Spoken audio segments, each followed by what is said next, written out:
Welcome back to Worlds 2017. Inhibitors are recharged for our next game. It's going to be Gambit Esports going up against Team WE. Team WE, not quite the dominant start that we had expected from them in their first match against Lion. Yeah, it felt like they were playing probably a little slower than I expected. We always talk about how they are like kind of that later game team, Elder Dragon team, whatever it is. But I would have wanted to see a little bit more out of Condi, most likely. I know he was against the Lee Sin. It's a little scary, but he has played things in the regional qualifiers like Kha'Zix, Ezreal, Elise, J4. I would love to see him go back to some more picks like that and try and get the control of these games right away as opposed to just going for objectives. Yeah, and Team WE in that interview after their game had talked about never letting their guard down for the rest of it. So they might even actually go the other direction, be like, we had to take these guys like really seriously. I do want to see them increase the pace of the game, like you said. I want to see them be aggressive because I felt like Gambit did fall a little bit apart because they kept being aggressive. If it can be something that WE kind of forces the pace, Gambit might be able to trip on themselves a little. And it's interesting too because Team WE have shown us kind of two sides of themselves, right? We've seen that Elder Dragon team, but at the same time in their final series to qualify here, they're level 3 diving towers every single game. So I'm wondering if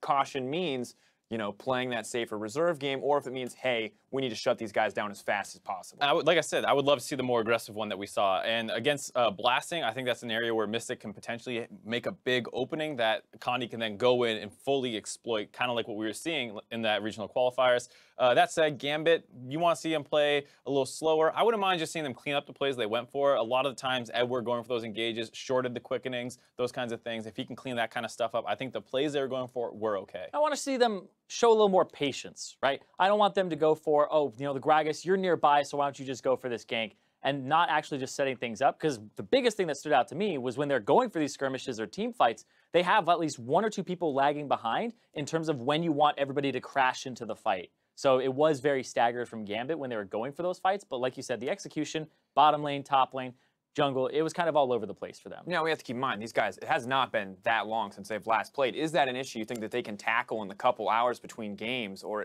do they just have to focus on the easiest, immediate answers? I mean, it's tough to say because, like, the draft from Gambit was one where it's hard to say how much prep they put into that specific comp because, Ryze mid is not something we're used to seeing, as well as the Camille top. That's not a comp that jumps out to you as, like, a standard team comp. So if this is how Gambit wants to play, I think they have to stick with it, but just clean up the execution side versus like shifting your pick priority or anything like that. I agree.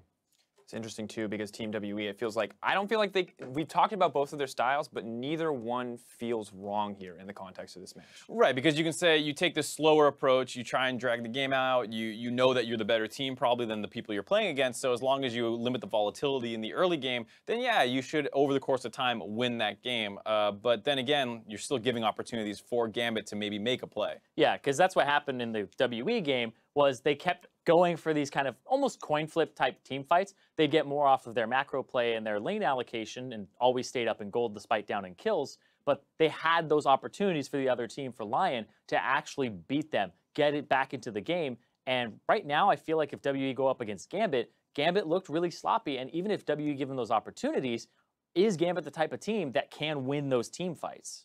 It's a big question, too, because Blasting felt like a guy who, as you mentioned earlier, might struggle, might be a point of weakness. And when we saw Lion Gaming find so much advantage, it was on the back of mid and AD carry, those high damage, high impact roles. And I'm wondering, is there someone who can kind of fill that void on Gambit if it does come down to executing in a team fight? Well, I think PvP Sales is someone you have to look at just because he takes the Camille matchup, gets solo killed by the Jax. If you're going to play these carry versus carry styles, you have to be able to execute on them. They also flubbed the gank once against Jural, who was able to outplay it. So if you're going to take something like this, you need to actually be able to outperform your opponent, even if they take a carry matchup. It's very volatile, it's very hard to execute on, but you need to be able to get those advantages. So you're very critical there of PvP Steos. I think justifiably so, not trying to throw you under the bus, but is this a guy we can rely on to step up? Do you think he has shown the track record in his own league that this is a guy that they can rely on to carry if they get those same opportunities? I think so, because even if you look back at Worlds last year when he was in the jungle position, he actually came up with a lot of really clutch plays and why Albus Noxluna was able to get out of that group stage. And so he has this big play potential available to him. It just felt like he came up short in their debut performance here at this Worlds. And for you, Zyrene, do you think it's the same? Do you think it's PvP Steos, or do we look to a guy like Kira, a guy like Diamond? I think it's Diamond Prox. Yeah. As a jungler myself and watching what he was doing in the jungle, I felt like he was too fast to go on plays, and he's kind of the big one that I thought was impatient there, was it felt like he was trying to do too much and not take care of himself first and take care of Vision first to set up the team. So they started going into areas blind. His casks were a little bit off. I felt like he was a little overwhelmed there. So I just want to have him take a breath, slow down. And now he's up against Condi. So don't let that psych him out, but play the game out the way that Gambit has before. Gonna have to find out, see exactly what's going to happen. Diamond Procs, it could be PvP Stayhouse. They're gonna take on WE, and we're gonna see that match right now. So we send it over to our casters. Thank you, Dracos. I'm still stuck with Frosk, but at least we've got a hype game, and I barely need to say anything here because it's pretty much the wind-up Frosker and let her go into her tales of history, because this one dates back to about 2012. Go. This is literally the reason why I am casting League of Legends, is because of both these organizations now rebranded, re-rostered, but the greatness is still there. This is the 2012 final that could have been Moscow 5, now Gambit Esports, and World Elite, now Team WE. Like, I cannot emphasize this enough. Like, geeking out a little bit, I always wanted to cast this. This was the passion. This was what the two titans clashing, and they now get to finish what they started in 2012. Yeah, and look, it was TPA that sort of stomped everything. And CLG EU. Yes, and CLG at the same time. TPA, of course, ending up being the champions of that particular year, but now they need to start here in the playoffs, play-in stage, if they want to make their way there. Whew, it's dangerous stuff, because Gambit did not necessarily look like a super powerhouse, but at the same time, it was Lion looking phenomenal, even WE struggling to close out that game. Exactly. Now this is a good kind of gut check punch to check on the gap in between these teams. Our Lion... We're not talking about the gap again, are we? Yeah, the gap. It's getting wider. Oh, God, not again. It's particularly between Latin America North and China right now. Yeah, exactly. So the LPL, yes, Team WE had a very rough start. That was kind of expected, though, from Team WE. Like, I don't want to cheapen Lions credibility in that match. They played amazingly well. I think it was really just kind of a mismatch Baron call that lost a lot of their momentum. But Team WE do play very, very slow. If they beat you, they always beat you in the late game, which is why I really like this matchup stylistically. If Edward gets on that heavy roam champion, if he's a bit more successful on, let's say, the Rakan pick than he was in his first game of the day, there's actually a lot of room that Gambit can just start taking chunks out of Team WE, can just start abusing them, especially if they ramp tempo, because Team WE, if you play fast and hard against them, sometimes they just stand back and just watch you do your thing and say, okay, wind you up, let you go, I'll see you at 35, 45 minutes, but it's not working as successfully in play-in so far. They need to really tighten and clean up. Yeah, and also, like, Gambit, they took a little bit of a risk as far as the draft was concerned as well. I mean, they picked bottom lane and jungle, and everything looks fine. You've got Zyra Khan and you've got Gragas, and I looked at that draft and I was like, oh, this is ideal. This is a beautiful blue side draft. Everything's looking great. And then the Ryze and Camille came in, and I know that Ryze on this particular patch is a champion that people like to pick in that sort of counter-pick matchup kind of style. Camille, not entirely sure how she's going to work, and flat out honestly didn't. But could this have been because it was honestly a phenomenal draft as far as surprise was concerned out of Lion in that match? Because the Maokai was locked in. They're thinking, okay, we can take a carry versus tank matchup. We can shove that lane in, take things out. And then all of a sudden the Maokai's in the jungle and there's a Jax on the top side of the map. And it felt like things were a bit of a struggle as far as draft coming straight out of the gate in that particular game. So something could change here for Gambit, and maybe it was a game that they thought was relatively over pretty quickly, and now they're going to be able to dominate. Like, there are a lot of question marks here because we haven't seen them a lot on the world stage. You mentioned we went back to 2012 for, like, the last time we've seen them internationally. The birth of Silver Scrapes, really. Oh, yes. No. Oh, don't bring that up. The thing is that I don't want to put too heavily on draft. I know a lot of analysts like to harp on draft, and yeah, there is a lot of validity to it. There's a lot of cool... I like talking about draft probably a little bit too much. Yeah, you're right. Well, there's a lot of cool debate around it, but for all we know, the coach could have walked out of that, and Gambit could have walked out of it and said, we got exactly everything that they wanted, and it simply was about execution failures. I actually really like the point that Zyrene brought up at the analyst desk, and it's something that I also see in Gambit when reviewing a lot of their VODs, is that it's kind of like their windows are really short on the setup for the play. It doesn't doesn't feel like they're thinking 3 minutes in advance. It's kind of that split-second gut reaction of,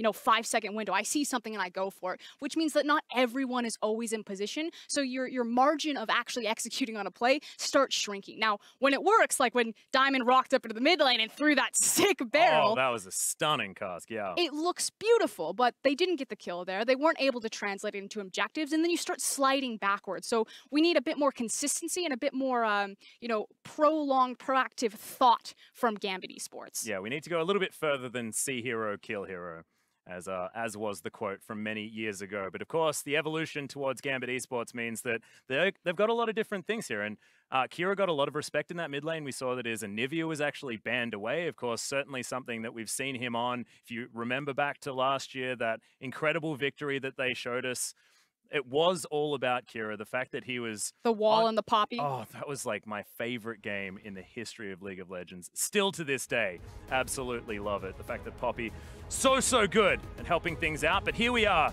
into Champion Select. We stepped in and then we stepped back. We were sort of into Champion Select. I got excited. I walked forward. I'm like, yeah, I'm ready to do this. But no, that's not happening just yet. Here we are. Damn, I got baited so hard. Okay. And outsmarted. I was. Oh, God. You are just going well back in time today, Frosco. I'm a time traveler. Well, Galio, Xayah are going to be taken away here by Gambit as WE get rid of the Jarvan and the Sejuani. Pretty staple bans there. I wonder if this means that they're going to put more priority on the Gragas. I would like to see Condi pick up something a bit more aggressive, especially looking across from someone like Diamond, who can make those big plays if given the opportunity, if he sees it. I actually really love that ban. Yeah, the Alistair going to be taken off the board, and I'm glad that you mentioned Diamond Prox, because of course his second most played during the playoffs was that Kayn.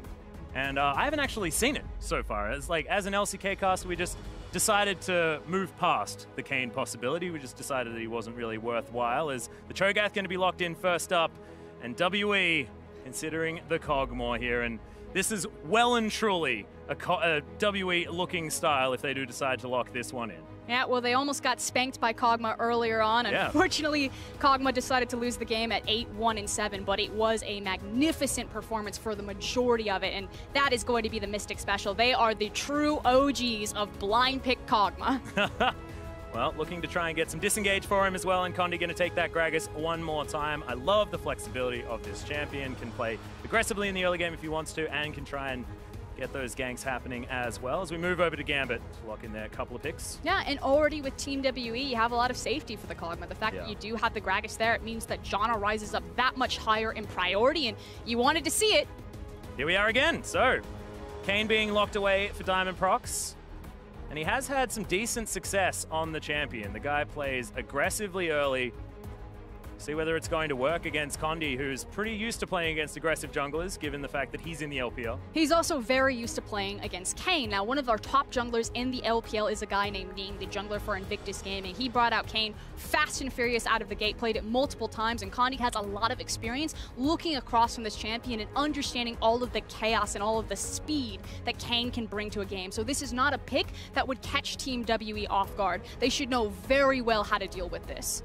Well, 957 getting some cheers as he locks away his Shen. And the Varus was actually locked in for blasting there as well. So a lot of damage potential, but it's a little bit of a look back in time as far as the AD carry meta is concerned. And there weren't a lot of bans stopping him from picking something like a Tristana, something like anything else apart from the Kalista and the Xayah. I mean, it could be a really good read on the fact that you already saw the Kog'Maw, and so you kind of have two different options. You can either look towards a hyper-scaling AD carry as well, or maybe you pick up something like Varus. You expect that the Kog'Maw is going to be flanked by tanks, so you need to be taking some tank shredding ability in your AD carry. You've got a really nice wash of CC or crowd control coming out of Varus and Cho'Gath, so there is a lot of potential that if Kog'Maw steps out of position, that Varus and Cho can really punish him. Well, now, as the bans are coming in, that is going to be a brand taken away from Gambit. May not be Licrit, but still in spirit. Yeah, and of course, in that particular final that Licrit was able to win as Albus Nox Luna, it was Edward that was playing it as well, so everyone in CIS region on the brand hype train. However, not necessarily so much in this meta. I do like the throwback respect, though, as LeBlanc is going to hit the bench. Xie, of course, a pretty fantastic LeBlanc player in the past, and probably still. Yeah, definitely one of his champions that he looks better on. Xie certainly has been slumping recently. I think that was pretty evident. In his last game, he went down like 20 CS, 30 CS in lane. Kind of touching on the brand really quick, though, it's also a pick that we see in the LPL probably more frequently than you would really expect coming out of a power region. And again, I actually really like Brand in kind of a big tank meta because of his passive and his ability to start shredding and doing more damage to those big, beefy champions. Yeah, well, the Thresh is going to be the ban away from Edward as well, so the Thresh Prince definitely getting the respect. And Xie's Lucian going to be taken off the board, and he has certainly looked dominant on that champion as well. So Janna going to be taken away for the double disengage most likely here for WE, and I would certainly respect that one. It's been working out so far here at the play-ins. That is going to be that. So Ben locking away the Janna for the Kog'Maw. But the game plan is not changing for WE. They struggled earlier. Yes, this is the tried and true composition for them. Everything, all of the weight of the world on Mystic's shoulders. But Ben is normally a playmaking support. You know, we don't usually see him on the likes of the Janna. And I thought for sure that they were going to change gears, especially across from Gambit Esports, if they did their homework. Or maybe they're just confident enough that they can allow, you know, picks like that and a very aggressive performance like Diamond Prox's Kane and just absorb it. And this is Gambit really moving back to comfort now, as Kira not going to have his Anivia banned away this time, was banned against Lion. Now Edward, what is he going to take? If we were going to go back in time for Oscarin, I'd want the Sona personally. That was my original, this was when his name was Gosu Pep, you know, well back in the day, but Malzahar being considered, and that is going to be locked in. So is that Malzahar support? Could we theoretically have an Anivia support? Malzahar top lane, we're going back to Season 1, Cho'Gath support, yeah? I'm going to bring some control back into this Champions Select. I'm going to say that it's probably Kira's Anivia. Again, that's his big signature legacy pick for that guy. And Malzahar support, you know, it hasn't been too far off in the distance. We've seen it already pop up in the mid lane position today, and you're still bringing that same incredible lockdown. And speaking of lockdown, that's now Varus and Malzahar. Again, if Mystic ever steps out of position, he will be punished. Well, WE going to take the Jace here into the mid lane, and I like it. Augment a lot of magic damage that you're inherently going to have come out of the Kog'Maw, and the emphasis on poke. You've got Living Artillery now as well as the Empowered Shock Blast to really make sure that Gambit cannot stand around and not make the engage happen. We know that they like to, and Edward is going to have the flash ult to try and lock someone down, but Nethergrass may not necessarily be enough, and it doesn't have that AoE nature that the quickness did have when he had the Rakan in his back pocket. Those nerfs to that ultimate actually did look like they affected Edward, and certainly no nerfs to a targeted lockdown spell. It also means that while he's on the Malzahar, that his ability to roam and playmake in other lanes are really dependent on his level. You know, if he is someone like the Rakan, like the Alistar, he can leave lane that much earlier, start, you know, making those surprise ganks up onto the top lane into the mid lane. But as the Malzahar, he's a bit more dependent to sit down there for a lot longer, wait till level 6, and then try to make a big play with that ultimate. Yeah, but we'll have a lot of ability to shove the lane as well. And I mean, I know Kog'Maw, a lot of extra range if he has that Bioarcane Barrage up there, but Varus, the Piercing Arrow, can really get things done earlier on. And Blasting, I was actually quite impressed with how Blasting was playing in their last match against Lion. Gambit, of course, he's the one that isn't the legacy player from either Albus Nox or, you know, Moscow 5, then Gambit. And frankly, so he's stepping up. You know, he has been an impressive player, especially throughout the split for Gambit. Yeah, it's just a bit hard to shine when you're flanked between, you know, the legacies of the Thresh Prince himself as well as Diamond Prox, and then you got PvP Stayhouse and Kira on top of it. But I agree, I think Blasting's been holding his own, and now he gets to really test himself across from Mystic, because outside that blundered flash ultimate, Mystic was still playing pretty solid in a lot of those fights. Talking about tests, I mean, Kira now up against Xie. Xie, of course, has been a powerhouse. You mentioned slumping a little bit. But Kira now on his signature champion, going to really be able to test Xie. Now, I do want to mention the crowd a little bit right now as Mystic is acknowledging them with his icon. They are chanting Jayo, which means refuel or good luck. It's kind of like add fire to the flame. So Gambit not only looking across from Team WE, but also that 6th man and the home crowd field advantage. And we just know how incredibly passionate the Chinese fans are as well. So there's a lot of pressure from that, but also a lot to be gained. So we'll see whether WE going to be able to harness it, or whether Gambit is going to be able to, as Schönfire stated, silence the crowd. We do need to quickly check on where Edward is standing, because Gambit do look like they're pulling something a little bit cheeky for this level 1, as Malzahar isn't bottom. He's looking for a delayed invade. This is 4 people from Gambit walking into this red jungle. Well, WE going to move down as well, but we've only got 1 on the bottom side. Great double stun, and there's the silence as well as Gambit gets some decent damage, but otherwise not so much more as Xie is going to move to his lane first. 957, a bit confused about what he wants to do, but those empowered auto attacks are going to get him working out here in this trade. It is really hard to deal with Cho, though, level 1, especially if he has his Vorpal Spikes. Needs to be careful, though. Okay, got the cooldown back. I like how they're both sort of made to auto attack after pressing buttons, you know? Does make some sense, as Blasting is going to have to get the heck out of the way of Mystic and Ben until Edward can come down and support him. But already, this is a really great start for Gambit. This is exactly what I wanted, a very clever, you know, early game play. And he could actually be setting up for a gank on mid. He's going to go through the wall. Yeah, Xie already down to half health there as well, as he's going to jump forward. A flash comes out from Xie, and Diamond Proc says, well, that's absolutely fine. And Xie is so incredibly low, and he took the Doran's Blade, so that's only 1. Oh, God, Kira, the auto attack is there. He's going to need another one as Xie jumps forward. Good flash back as First Blood comes in for Kira. This is what we're expecting from this clutch player. And this is so punishing because not only did he get the first blood, but he also burned the flash. So it is so easy to look for the same play again. Diamond Proc should just be camping that mid lane. The long-range stun potential of Anivia is so punishing now that Xie is this vulnerable. And Diamond Proc, he's not stopping. Well, he's going to bounce through this wall as Mystic's in trouble. Does land the slow there as the dash forward comes in, but Mystic able to get himself out of the way. But that is more summoner spells gained, and Diamond Proc has successful ganks now in 2 lanes in what feels like a minute and a half. Yeah, pretty much Raptor's red, immediately punishes mid, now punishes the bot lane, and has a wealth of options before him. Again, he's got so much CC in every single lane. Yes, he'll have to wait a little bit for bot, but he's still got the slow available to him from Varus. So, where is he going to strike? Is it going to be the mid lane? Is it going to be punishing Mystic? Who knows, but I'm terrified about it. Feels almost worse than Zac, you know, as Mystic going to take a lot of damage. The flash from Blasting grabs another kill as the Acathian Surprise isn't going to be able to catch up. Just tries to get some minions, but barely does that as well. And we knew that Gambit were capable of this as Xie is going to jump forward. Kira should get egged here and will most likely die. Remember, didn't have the flash, as Condi should be able to deliver this one over to Xie if he wants to. He just spends some time farming. Condi grabs the kill. It's a little bit of a disaster, but still a kill here for WE as they try and catch up to Gambit. Yeah, a little bit awkward there. The fact that Xie wasted his acceleration blast there, possibly looking for the big burst damage, and it's Condi that walks away with the kill, but, you know, I guess. Yeah, it's totally fine. And of course, we know Condi to be able to get these ganks working. Didn't even have to use the flashes. Now Diamond Proc is going to find him. They're even on level. Just the red buff is going to help out here, as Diamond Proc, I believe, wasn't spotted. There's not a whole lot he can do here. As once again, the Shadow Step is going to jump forward, but it's basically just going to get him a fair bit of damage, and he's going to steal away that Raptor camp. So nicely done. Thought just, you know, Shadow Stepping into a charged barrel is a bad idea, but it turns out it's not. This is actually massive. The fact that Diamond has taken both Raptor camp rotations from Condi, is now contesting Krugs, and has 2 successful ganks. This is denying so much gold and time and experience from Condi.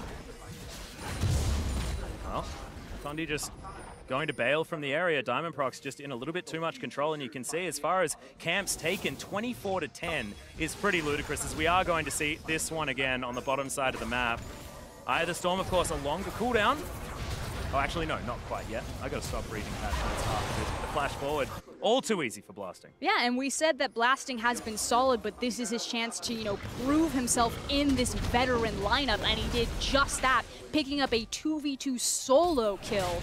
Of course, it was set up initially by Diamond, but this is, again, some of that weird wonky communication. We didn't see the end of that replay, but it looked like we were trying to hand the kill off to Xie, and it ends up in Condi's hands, which, not entirely punishing. I mean, it's nice to have extra gold on the jungle. He can move it around to other lanes, but you would have liked it on the Jace so he can keep step with Anivia. Well, he's going to try and do it now as there's a knock up onto Blasting. Will have to get himself out of the way, and remember, no flash, and Mystic is going to grab that kill. Now looking for more damage onto Edward. And despite everything that went wrong earlier on, WE looking like they're stabilizing now. And it was a bold prediction from Condi, the fact that look at all of the vision that Gambit have behind that Dragon Pit. So not hesitating at all, because if he had, they would have been able to absorb it through the vision and just walk back to safety, just run straight through it and makes the gank happen. So trying to grapple back into this lane. Well, once again, we have the Janna on WE. So we look at the gold, and it's only 300 behind here for WE, despite the fact that they are struggling in some of these lanes. But look at where that... Yeah. Janna. It's Talisman 300 for now. But you guys just wait. It's 7 minutes into the game. That is only going to get worse. Because, you know, we were looking at the previous game that WE had against Lion and the fact that they held on to that gold lead for so long, and so much of that was simply in the support you know, coin itemization. So we'll keep our eyes on that as Gambit. Gold lead has now just swung in favor of Team WE, and they are now looking for a delayed swap. Yeah, bit of a vacation towards the top side of the map here for Gambit. Relatively early, as Diamondprox with the Shadow Step, not actually going to get Xie in a decent position, who's just cheating towards the side that has Condi on it. Yeah, and this is actually really smart from Gambit Esports, so they'll hold on for a second, because mid lane. Yeah, once again, no egg this time as the body slam right at the edge. Teleport not in time as 957 comes down. That's going to have to be cancelled as WE can head towards this Infernal Drake if they want to with 957's help. And that's what Gambit Esports were trying to play around, was the Shin ultimate. So they make the delayed swap after the tower fortification. They want to go into the Shin lane because they don't want to play cross map because the Shin will just drop down on them. So they will trade the tower for their mid laner's life, as well as control on the Infernal. So it's still an upward trade for Team WE, but I like the setup from Gambit. Well, they should be able to take this first turret here. Blasting, not going to grab the solo gold. I believe Edward's going to stick around. That is going to be taken. So Gambit, a lot of control. On the top side, at least. A lot of vision being put down as well. But WE looking to answer very, very quickly, and this will get them that gold lead once again. But this is really important that PvP Steos actually delayed how quickly they took this tower, because it offers an opportunity for Gambit to set up for the Infernal and not just given away to Team WE, because they have superior control on the bottom side of the map by pushing that structure down. Well, Condi's going to move around. We'll see whether he's going to hand over this blue buff towards Xie. See, the delay in taking the tower, you can already see that Maus and Varus are already on their way down there. They're going to push the wave back, get control of the area, and start moving into the river and setting down their vision. So, again, just Cho'Gath right there, PvP Stayhouse, bought them a chance at this Infernal. Well, he's going to move over on top of this ward as well. And speaking of a chance at the Infernal, it does have a decent amount of vision towards the back of that pit. Xie moving over to grab that blue that we mentioned earlier. Pretty easy. Yeah, you mentioned the dragon. It's not exactly WE's focus to look for this one at this stage. Steos just going to hang around as this void monster patrol the area. I'm wondering, he's just most likely waiting for 957 to push up. Doesn't want the danger of a long lane. It's also the fact that he knows that 957 doesn't have his teleport. The ultimate was used mid lane. So Gambit Esports, again, make a great predictive call. We said that they felt too reactionary in their first game of the day. This is much better. Looking in advance, seeing that that ultimate go down mid, pull their Cho'Gath from top lane after he pushes it off, and take the Infernal for free. So PvP Stayhouse doing a great job this game, just kind of grabbing free objectives for his team. Well, at the moment, 957 has actually been able to pull ahead by about 12 CS. Should be able to get some work done on this turret at the same time. The Cho'Gath just wandering through the jungle, but you're right. I mean, it's not necessarily about that. There's the Nethergrass, blasting, looking for it. Oh, that layering CC was stunning as Edward's going to be able to lock down the kill. Mystic trying to get one back, buying time as Xie makes his way in. Edward in trouble. To the skies comes down, but it's a great flash timing for Edward to get himself out of the way, and Kira turns up in the nick of time. Barrel comes in, Condi just bops him. 957 turns up. Everyone getting in here like the credits are rolling, something like that. Names coming down, and Diamondprox, Umbral trespass onto Xie, gets himself out of the way, but not out of the way of the Akathian surprise. And this is insane. Kill after kill for everyone, but it's going in WE's favor. In the end, it's a 1 for 4. And PvP Steos is the only member of Gambit Esports to limp away from that one. He shows up, okay guys, I'm not about this party, and immediately walks it into mid lane. Yeah, it's like, and I'm here, and I'm here, and I'm here.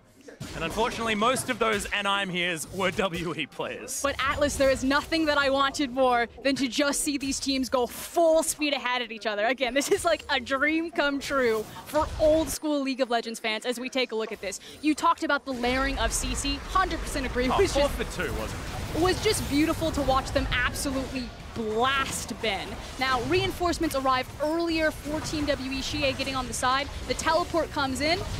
And I really like the flash there to dodge the damage as it's coming down. But Condi's already behind them. Diamond Prox is going to be late to the fight. Finds a great cask and picks up another kill as Kira is just trying to zone Mystic on the back half. Will eventually pop Kog'Maw.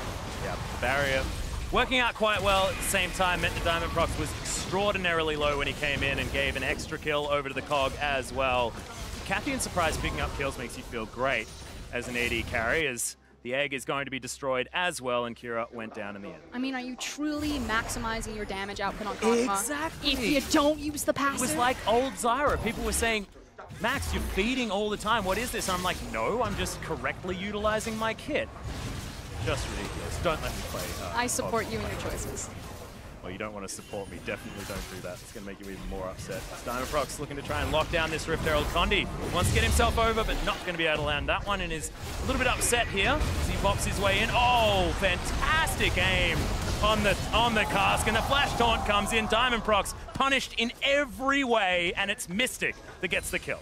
And now this Kog'Maw is suddenly 3-2-3, so after an explosive early game from Gambit Esports, where Diamond Prox was just basically running a train on multiple lanes, suddenly not transformed yet, getting picked off, and Kog'Maw right back in the driver's seat by being leapfrogged ahead.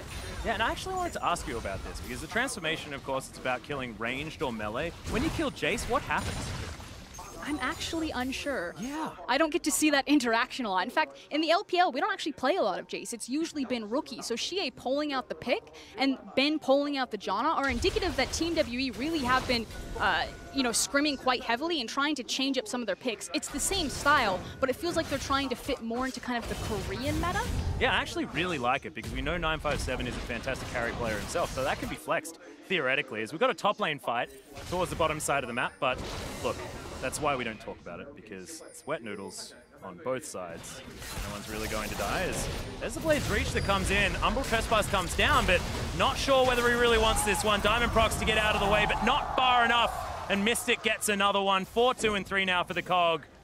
He's looking for his Ginsus very, very quickly. Just needs the combine. And see hero, kill hero is not working out for Diamond today. Again, just a bit too aggressive. Didn't necessarily have the information to look for that type of invade. And now, again, Kog'Maw gets another piece of gold in his back pocket. And I feel like we're observing the Condi show a little bit here as well. He's 3-0-4 as he's going to turn up towards the bottom side. PvP Stereo's in trouble, but does have a lot of CC to his name, and it takes a while to kill him, even though he doesn't have that many items. He's just going to back his way out, and WE didn't want to waste their time. But at this point, Team WE just kind of want to funnel a bunch of gold onto Mystic.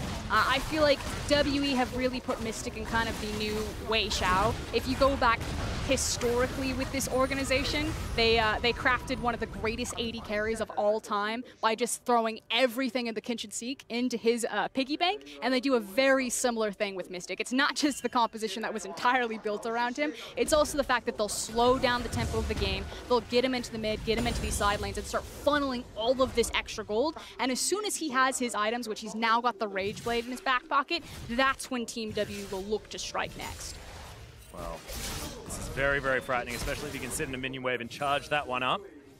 957 hanging out under is in a turret. So we've got 3 members of Gambit looking to try and shove this one forward. They're staying proactive no matter what, and they are still able to get into this jungle. Condi not able to necessarily duel Diamond Prox because he has been farming like an absolute beast this game.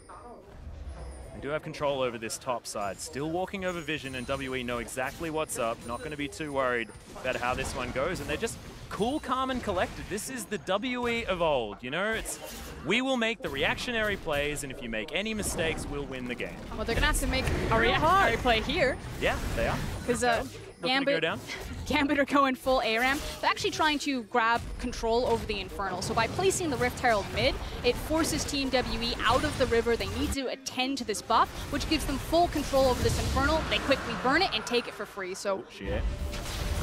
He's looking for it, jumps into the skies. Lots of AoE damage as there's the Nether Grasp, but 957 turns up.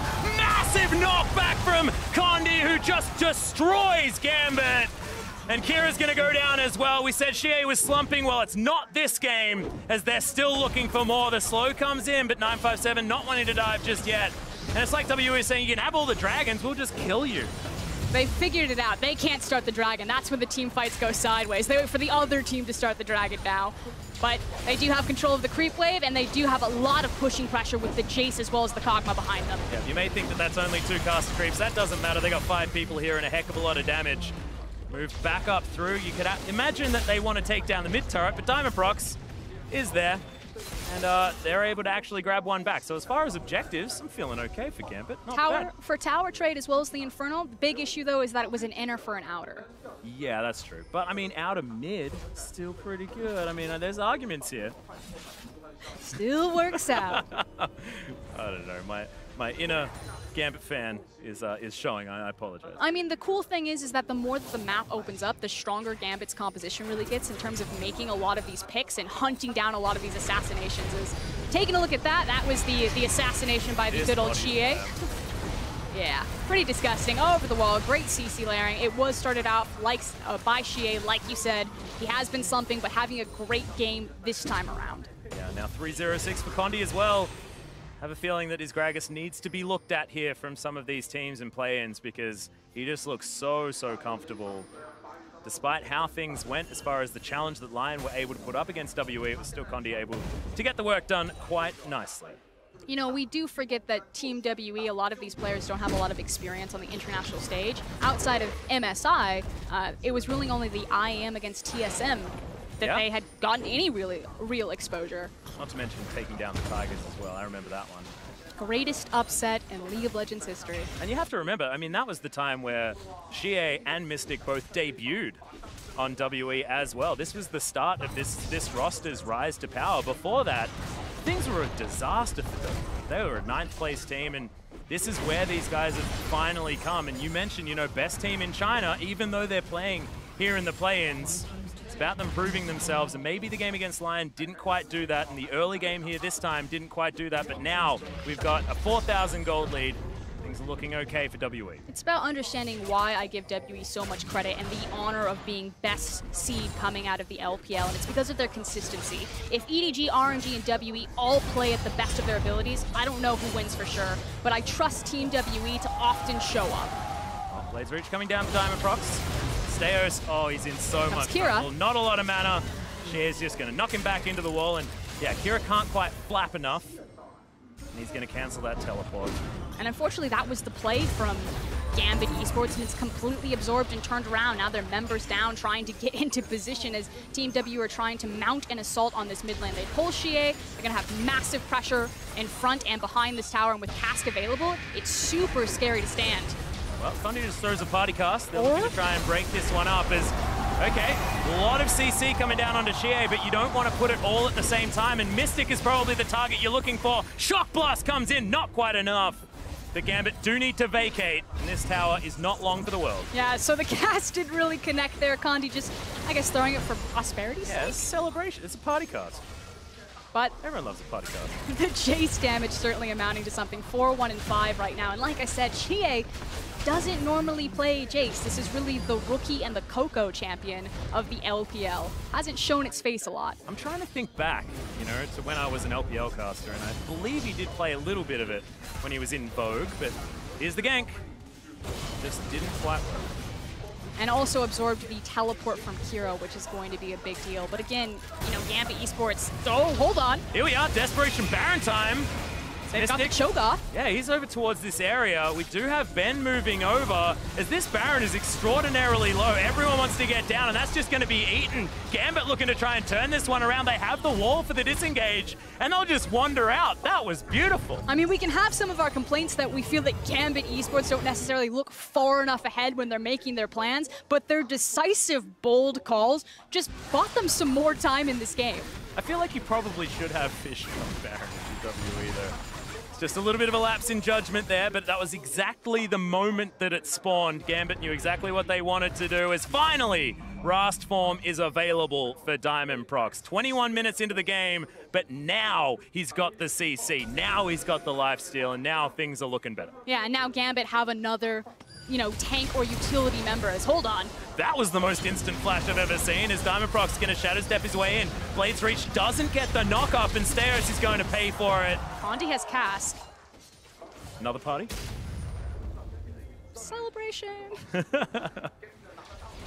Yeah, we'll see whether Diamond can actually affect this a little bit more now, as the inhibitor turret is in trouble. It's a 4 versus 5, and WE can throw out a lot of poke. Another cast to come down. Taunt in at exactly the right time as he uses the ultimate to get a bunch of his health back. Does so effectively, and Condi has to body slam for his life. Walks back into a stun as well. Somehow doesn't die. Living Artillery! The execution damage is enough to get rid of blasting. That should spell the end of this turret as they tank it up and take it down. Inhibitor should follow, and WE playing with aggression here at the 22-minute mark. I mean, lose the 20-minute Baron, but they're the ones that open the bottom inhib. This is the Team WE that I really expected to come in hot and heavy in this play-in stage. This is why they are known for the blind pick Kog'Maw. Mystic is just so dangerous on this champion. That said, it felt like Gambit gave it a lot of free kills that it shouldn't have necessarily gotten. It was still blasting Edward, finding the 2v2 solo kill on Mystic and Ben. So there's still flaws here. There's still a big Achilles heel that Gambit have been able to punish, but they've lost a lot of steam transferring into the mid game. Diamond Prox is looking to try and take down Gambit's 3rd dragon of the game.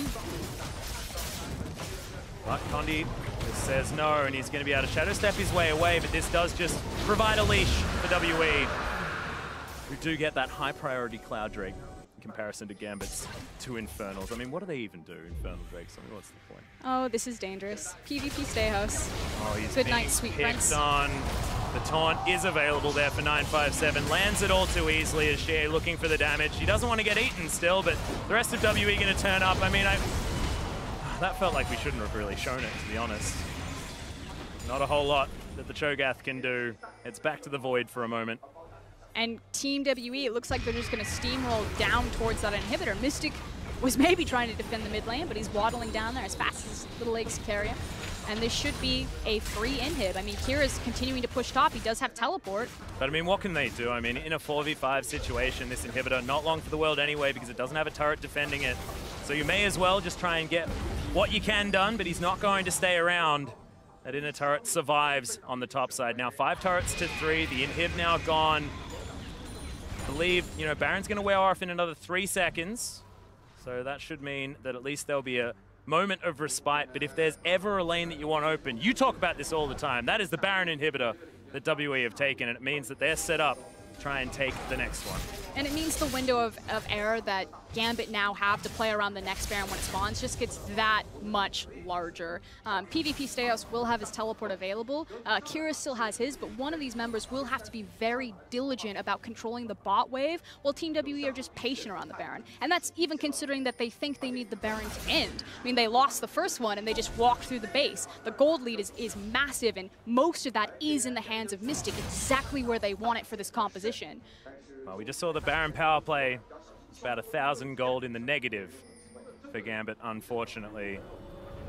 WE were able to pressure that turret down, and this is what happens when WE are in control. I mean, you might be able to sneak a Baron like that, but the team fighting prowess with the composition that they've put together for themselves just feels like WE are in so much control. Wit's End almost done for Mystic there. Has my 2 favorite items on the way.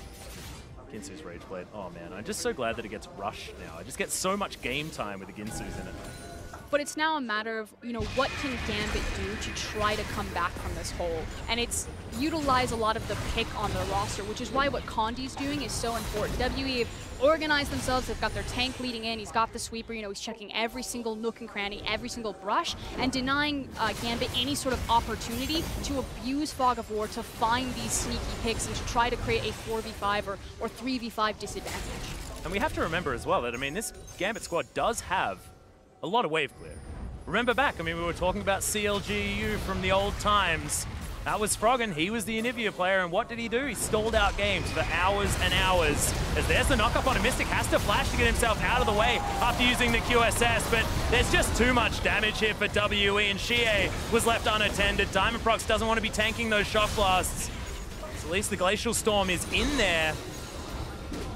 But Gambit barely holding on now, and they always just seem to lose one from every skirmish, and in the meantime, Super Creep's destroying the base. And unfortunately, there's not a lot that Gambit's composition can do if they lose control over vision of an area, because they need to find the pick. They can't simply try to, you know, start a flanking fight. They don't really have those options. They don't have the Gragas, but hold on top. Yeah, Condi's going to be taken down. That's the shutdown going over to Diamondprox as well as Mystic. He was just concentrating on the turret, now wanting to turn things around. Ardent Sensor in there trying to help him out, but that's going to be the double kill. Somehow Diamondprox grabs one back. That's the shutdown in for blasting. And can Gambit turn it around is the question. A Cathian surprise was there, but gets absolutely nothing done. And you can see Diamondprox celebrating by walking through all of the walls to try and get himself back to the base to defend. And I mean, I said that Gambit, you know, their composition didn't give them the necessary tools to look for the big flanking plays when Team W are far forward, that they needed to use their pick. Or, you know, Team W could just walk through a tower and blast all their health away and just feed Gambit some kills. But excellent job picking that up. Makes the game so much more exciting, though, I tell you that much. Shie looking to head back home as Edward does not want to face tank this guy.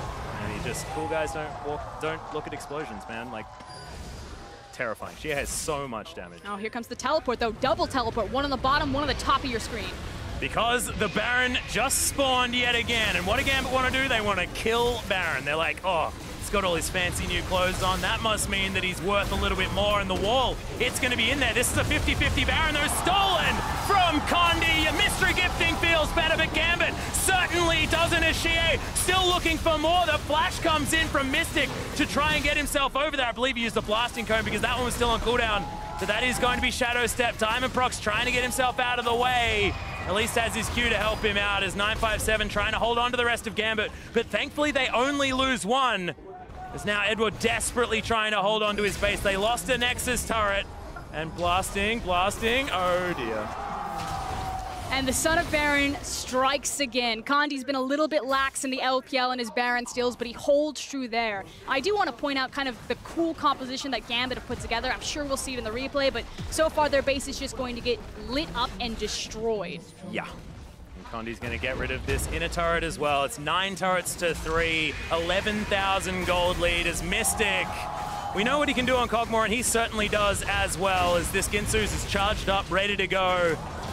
And there is an egg now standing in their way. I'm not entirely sure what happened. How do you taunt an egg? I'm not sure, but Mystic says he just wants to kill it. Minions are streaming into the base. There's only one Nexus turret here, and Gambit desperately trying to hold on.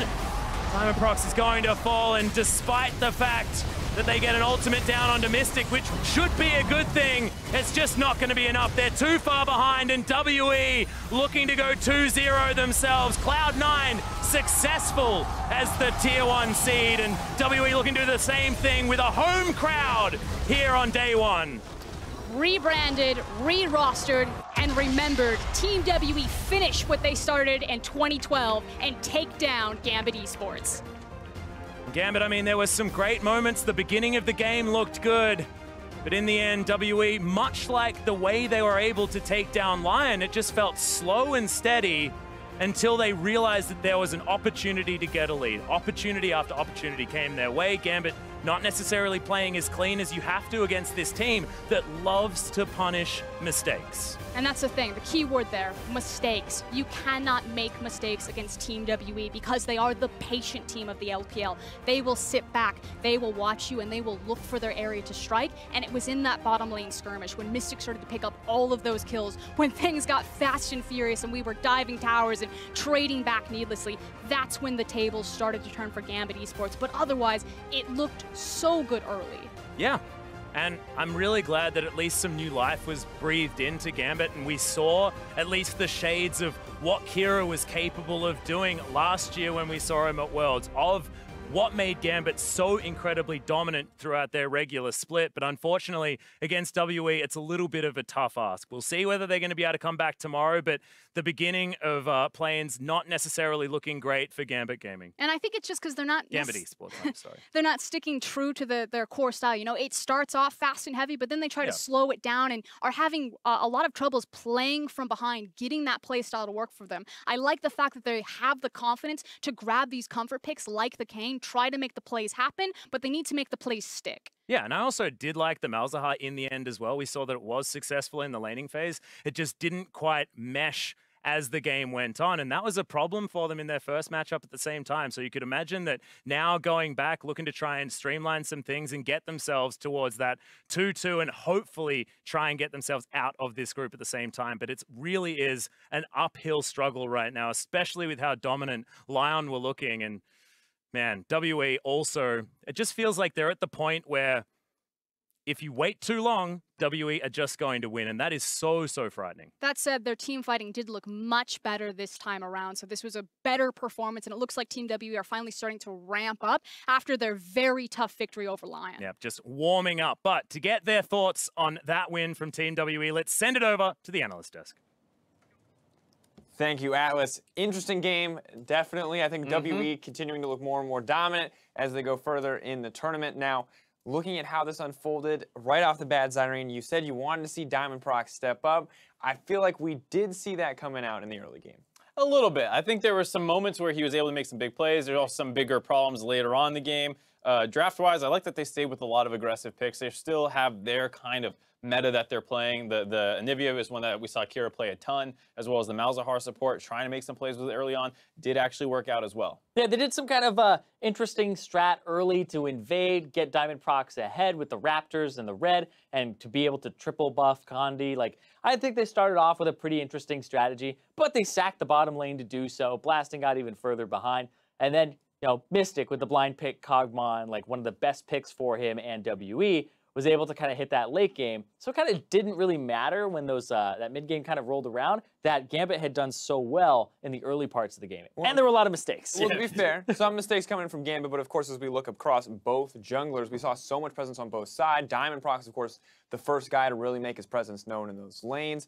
But when we look at Condi, Condi was matching him blow for blow. Yeah, it was a very back and forth game in that early game with both junglers having big plays. Gambit started it out, kicked it off with the Kane being able to come over the wall really early on onto the side of GA right there.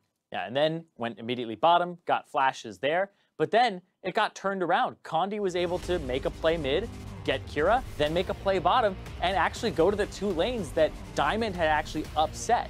Right, and the funny thing was, a lot of these ganks that Diamond was turning, he actually didn't get assists for some of them because the kills were coming after. Gets an advantage for Kira there in the mid lane, who later picks up the kill. And then, like you were just saying, Condi coming in to try and reset these lanes. And the sad thing, too, is, of course, he didn't really transform until around the 20-minute mark, which is incredibly late for Kane. Yeah, the problem was he kept ganking ranged champions, so he goes Jace, who's in, cannon form, so he's not getting the red globs to be able to turn into the melee form. And then this was actually just a great gank setup here by WE. They were baiting like they were trying to hit a pink ward to clear it and over-aggressing, which made Gambit's bot lane want to punish them for that, but they knew Condi was coming in the backside to get that kill. So just really heads-up play out of WE, coordinating to make sure that they manipulate Gambit to do what they want.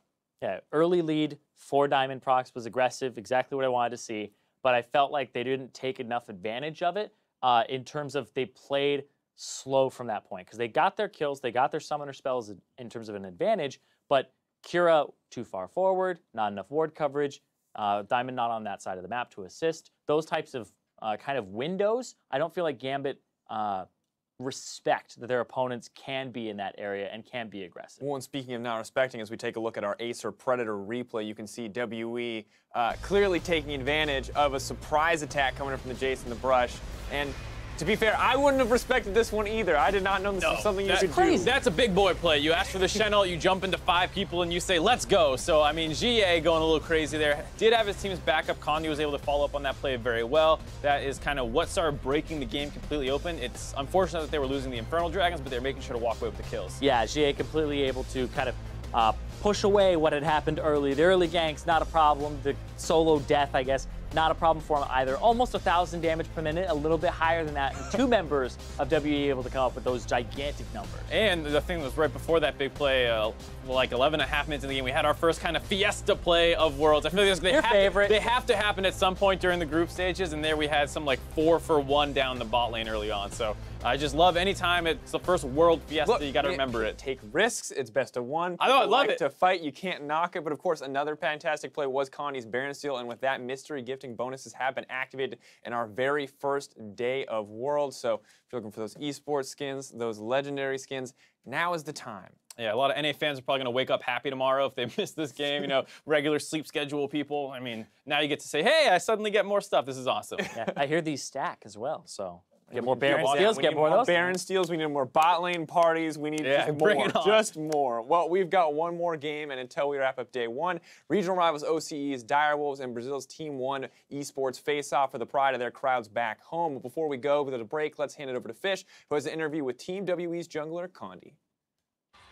Hey guys, I'm here with Condi from Team WE after an impressive victory over Gambit Esports. Condi, the first thing I want to talk about is Gambit threw out some really unorthodox picks. We had Kane, we had Anivia, we had Malzahar, and it seemed like it threw you guys off. Early on in the game, you fell quite far behind. What was the team comms like when you guys were falling that far behind?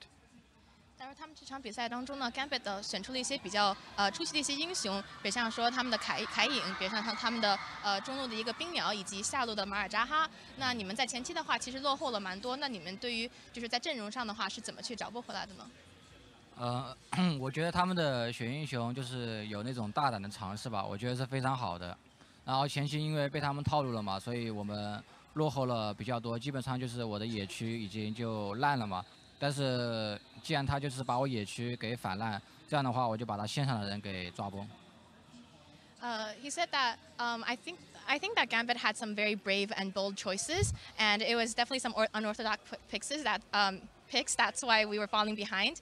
And at the early game stage, I feel like my jungle was pretty much just not existent anymore. So I decided that since I don't have a jungle to really do anything anymore, so I would just go to lanes and basically help my teammates and just help them gank. Which is great to hear. So that was a complete reactionary thing from you because you were the impact. You were the reason why Team W were able to come back so hard. You got great ganks off in the mid lane. Was that completely reactionary, or is this something that you've practiced whenever your jungle gets taken away? 他说，他觉得，你之前就是做的这些改变的话呢，其实对于你们队伍的取得胜利还是有很大的帮助的。因为你真的是把整个队伍从一个比较劣势的状态带回了优势来了。那他想问一下说，你这个完全是属于一个看应急的一个情况，然后去根据情况去改变呢，还是说你们之前在训练赛当中有过这种尝试，说你的野区如果被反的几乎没有的话，然后去这么做吗？ 这个大多数是根据情况而改变的话，没有什么计划可言的这种，因为这是有变化，所以说我才能这样打。 He said this decision was actually completely reactionary because it was very hard to plan for something like this, and it really depends on what happened in the game. I was able to react and play the way that I played today. Which is crucial and really shows why you're one of the top tier junglers at Worlds this year. And the last thing I really want to speak about is the fact that the crowd was chanting so loud for Team WE today. They were behind your backs. And a lot of analysts in the Western scene have been saying that even though Team WE have been seen into play-ins, you're regarded as one of the best, if not the best LPL team coming into Worlds this year. How do you feel about the crowd being behind you guys, and how do you feel about being one of the best teams coming to Worlds?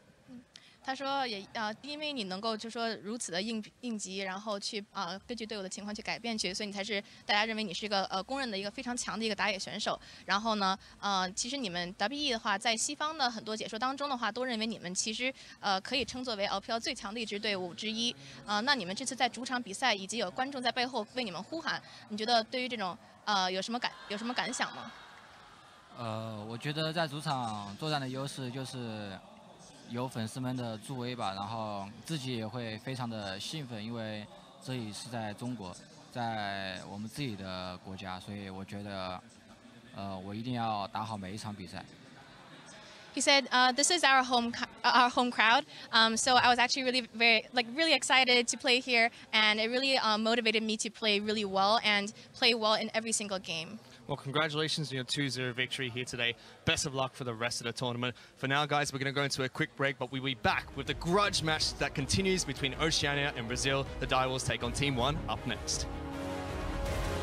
So that's only one. Oh, God. Kira, the auto attack is there. He's going to need another one as Sheer jumps forward. Good flashback as First Blood comes in for Kira. Everyone getting in here like the credits are rolling, something like that. Names coming down, and Diamond procs Umbral Trespass onto Shie. Gets himself out of the way, but not out of the way of the Akathian surprise. Umbral Trespass comes down, but not sure whether he really wants this one. Diamond procs to get out of the way, but not far enough. He's looking for it, jumps into the skies. Lots of AoE damage as there's the Nether Grasp, but 957 turns up.